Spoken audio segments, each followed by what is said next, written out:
2.7 million federal employees. If the federal government were a city, it would be the fourth largest in the United States. So, oops, too fast.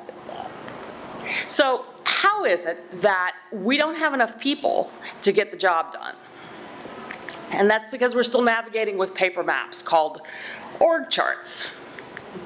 So what if we had a GPS for talent, learning, and employee engagement? We do. It's called Open Opportunities. Open Opportunities is a platform where any federal employee can post a task, a project. We call them opportunities. And any federal employee, as long as they're actually a federal employee and they have their supervisor's approval, can come on board and apply to take on that responsibility. So what we're doing with Open Opportunities is breaking down those silos across the government and allowing people to come out of, this is what the platform looks like, come out of their day-to-day job and find something that may be mission critical to another agency, may help teach them something that they're interested in, help them use skills that they've used in other jobs. This is just an idea of what the platform looks like, real simply. We have little cards that have opportunities on it. They'll have, if you're interested, there's a, you could, and want to learn more, you click on the card and it takes you into the opportunity. You can learn more about it and you can hit an apply button. It's very simple to use.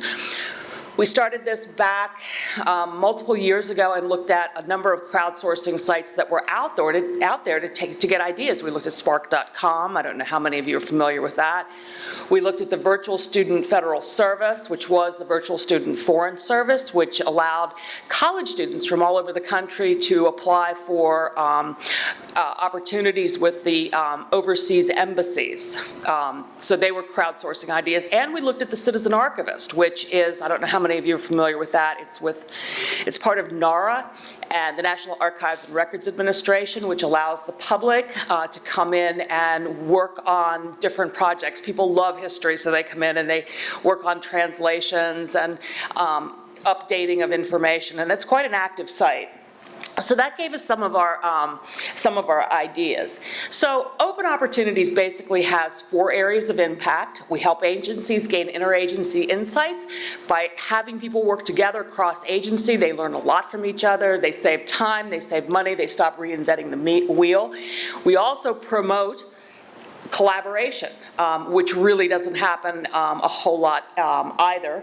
And we leverage skills and talent from across the federal government to support mission-critical needs, innovate, and technological advancements. And we're developing a network of innovators, which may be one of the most important things there is, because people love being able to get out of their day-to-day jobs and work on projects and work with people in other agencies. After the opportunities are completed, they stay in touch with these people and they have people to connect with and learn from.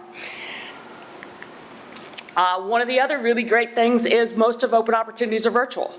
So this is not a good map. I am not great at graphic design, but this shows you this is an outside of Washington thing. The opportunities are put up on the platform and anybody in the country can basically apply to work on them.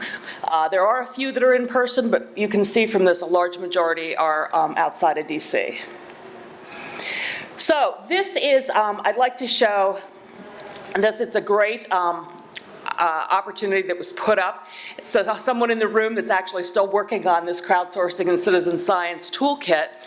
The folks here that wanted to build this toolkit did not have enough people or resources. And they put an opportunity out. They asked for some people to do development work. They had people from different organizations in the government come forth, volunteer to help work on the, or apply, and 3 people were selected, and they actually built the crowdsourcing toolkit. It's still there, it's still functional, it's being updated. These were people that worked on it on parts of the development team. Sarah Cope, who's the second one in, was able to actually build on this to get a job that was different from the one she was working on. She wanted to develop one of her interests. She worked on the WordPress site that hosted the crowdsourcing toolkit and moved into an IT job. So the toolkit, if anybody wants to take a look at it, is still there. It's in fact that I use this today. John, you can raise your hand back there who's working on the toolkit right now with GSA. I just think it's a great example. They had people from all over the government that had content. There was something like 25 different agencies that had content, but they had no way of putting the content up because they didn't have the development support. So posting this opportunity, crowdsourcing talent from across government, they were able to get something built. So we're trying to innovate and unlock the full potential of the workforce we have today and building what we need for tomorrow. And that's sort of it in a nutshell. And I'll turn it over to Amy, who's going to talk a little bit about how she's looking to use open opportunities for transformation. All right, thank you, Lisa. I met Lisa when when I first started on the second project, second or third project. We were on the same team together, and so I hadn't heard of open opportunities before. So the second I heard it, and being a crowdsourcing person myself, I was like, oh my gosh, yes, we need to do this. And I didn't know it existed in government. And so the more I find out about it, the more I learned that a former presidential innovation fellow created this platform, and Lisa took it over. So it's a small world out there. So hi, like I mentioned before, I'm the director of innovation.gov and the Better Government Movement. And the Better Government Movement, let me tell you a little bit about that and how we're using open opportunities. So it's built upon this idea that culture change requires a movement and not a mandate that comes from the highest levels of government. So it's really about change makers and changing at the end of the day. And when I give my presentations, we talk about innovation, but in short, innovation is changing the status quo. In a lot of ways, changing the status quo of government. So this is a little bit more about the Better Government Movement. We're about 21st century delivery-driven government. It's not about just talking about what we're doing. It's about doing something about it. It's about creating an inclusive space where people can grow their creative capacity. Also, at the end of the day, we're trying to affect positive change, right? Trying to build and grow and work together with each other. And also, at the end of the day, it's not about preaching what we practice, but it's also practicing what we preach. Give you a better idea, we have this in a nutshell talks about the bigger reason why we're doing this. We want to have a better relationship with the public, and the government needs to change on our side. So we think that the right leadership and vision is necessary to set the course for where we need to go. But also at the end of the day, we need to create a cadre of change agents to make sure that that change actually happens. And then if any of you have heard of the innovation adoption curve, taking those early adopters and forcing, pushing the change through those early adopters, early majority, and that's where the Better Government Movement comes in.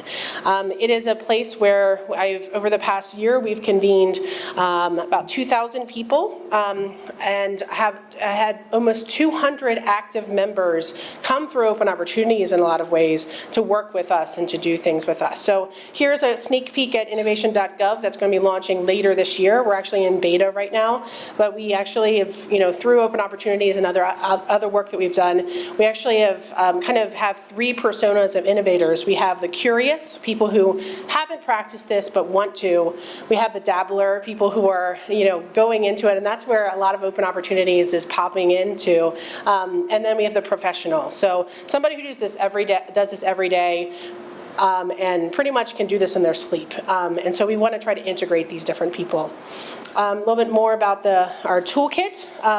We have about 15 different reports in these 4 content areas. So when we talk about innovation, it's about 21st century culture and workforce. It's improving government services delivery. The solve complex problems is where a lot of the crowdsourcing comes into place there. We have a section on grand challenges. We have a section on prizes and challenges in there as well. And then playbook, we have convened hundreds of people to pull together this playbook, and this was largely done through open opportunities. Here's a little bit about the journey. The movement was launched in March of 2017, and we have developed a slew of different things, all by volunteer support. I am one full-time resource, and I have pulled together these hundreds of people through this work. So Yeah, so tell you a little bit more about innovation.gov. Like I said, 2,000 people, 112 agencies have been involved with this, have more than 100 workshops, and have different, 4 different areas where we're pushing forward on. Something of note is that the community, next week, we're having a support group for change makers is one of the things that we're developing, and that's what the community needs and wants. So, tell you a little bit about some case studies from the movement as we go forward. We have the data working group and the storytelling working group and what we're doing next. So data working group, let me tell you a little bit about that. We haven't launched this yet. This is going to be on innovation.gov.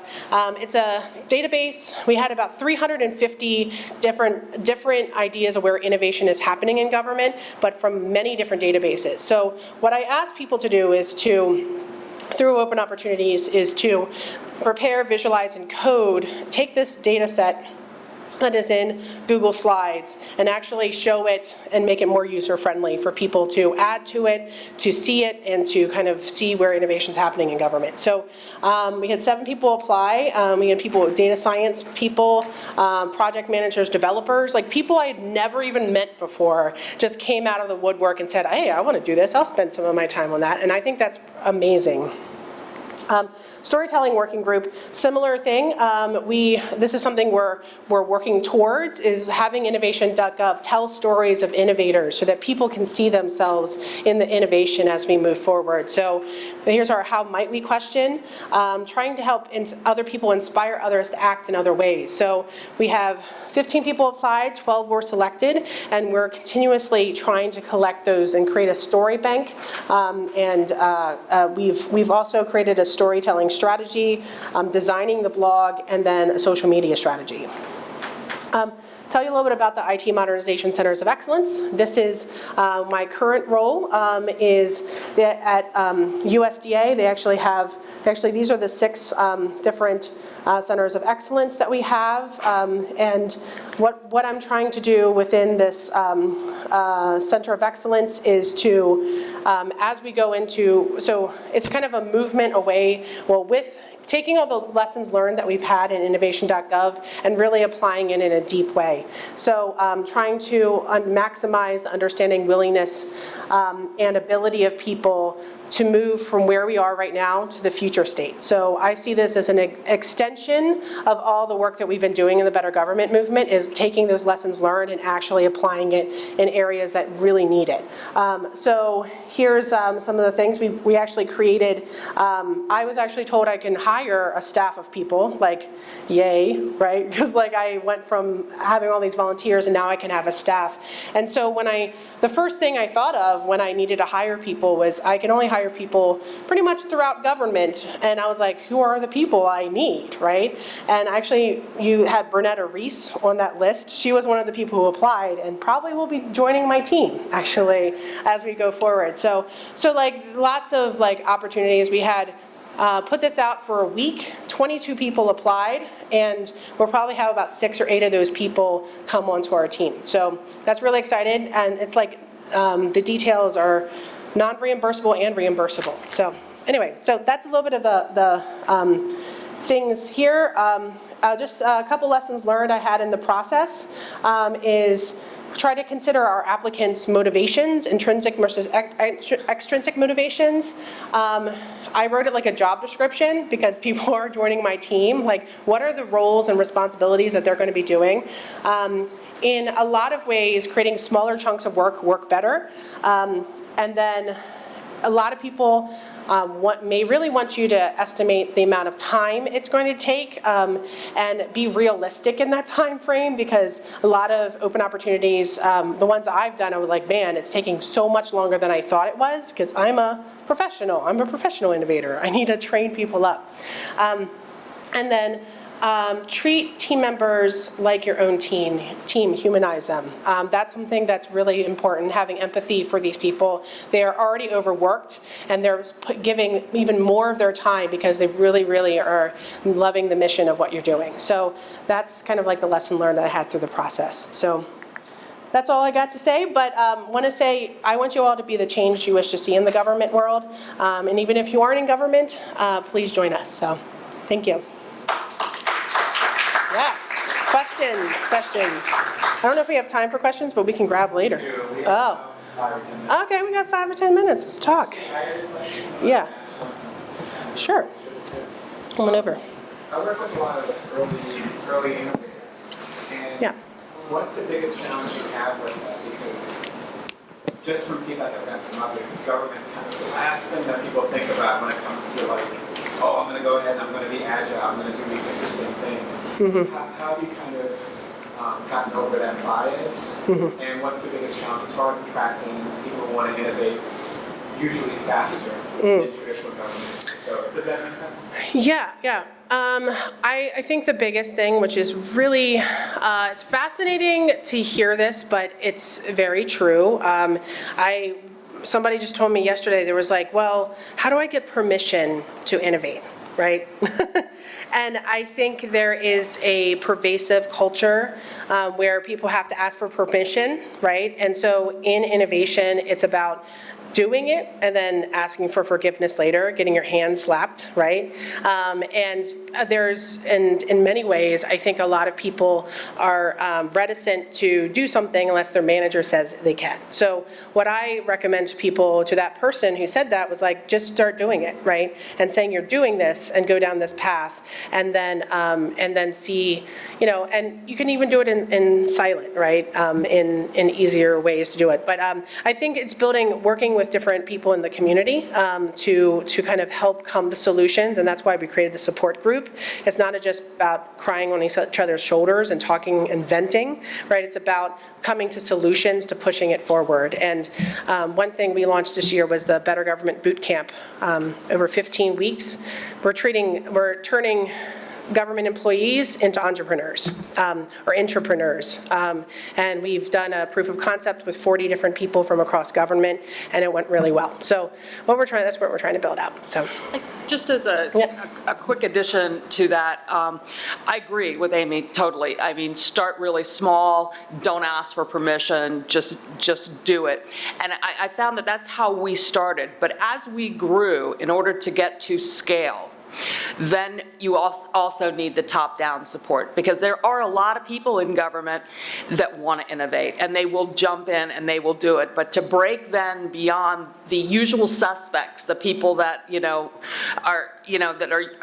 want to do innovative things and get beyond that to get the support, then you have to get top-down support really to scale it, is what I've found. John? What's your question as a testimonial? Lisa, thanks for mentioning our citizenscience.gov site and how we used open opportunities to bring in content experts to help create our site. And that's really the example, like the professional on your spectrum there, Amy. We also just used Open Innovations again in September because we were working to make our site mobile friendly. And we wanted to test it out. And so we were able to get testers from throughout the government. We actually had a simulation that they have never used our site before, so people have never seen our site. And we got 26 people who signed up to spend 1 hour testing our site on their mobile devices. And they provided us feedback that we're working today now, make those changes now, because they really had some great catches that those who got site regulated would never be able to catch. But a fresh set of eyes were able to see. And it was a painless process. It was like a week from when we put out the opportunity to when we had 26 people willing to do this. So it really did help speed up the process of getting feedback that the federal government implemented via orders passed. So, thank you. First, Nissan. Are there ways for people outside of the federal system to support the movement? There's limited ways we can do it. We're exploring other ways through like the Partnership for Public Service could start. I'm trying to have more of a partnership with them so that we're trying not to augment different things and within government. But I have brought in some mentors along the way for the Design Challenge / Better Government Boot Camp. So we can talk more later. Any others? Any other ones? I think you had a question, John, one in the blue jacket back there. It was along the same lines. I was going to ask for somebody who is specifically interested in working in innovation in government, but is not a federal employee. What would you suggest in terms of entry? I think that's a really good question. I mean, I just attended a a big conference in Philadelphia and met quite a few people. One of the senior executives, actually, who's been really supportive of open opportunities, Leslie Field, they're in the acquisition community, and they have developed a program within open opportunities to train acquisition professionals, to give them experiential learning opportunities. I say train, it's experiential learning opportunities, crowdsourcing through the opportunity. And there were a lot of people that heard that, and I had a number of people from industry come up to me, and they're actually working on some things that really intersect nicely. And so I'm going to be like talking to them to see how we can work together to support, you know, and maximize and leverage each other. So I'm not exactly sure how to answer that yet, but I think there's definitely possibilities, and support is certainly, I think, welcome. I'm just not sure how to do it yet. And one other thing to say is that another working group that I didn't mention today that we're going to be starting up more in the fall is around virtual collaboration.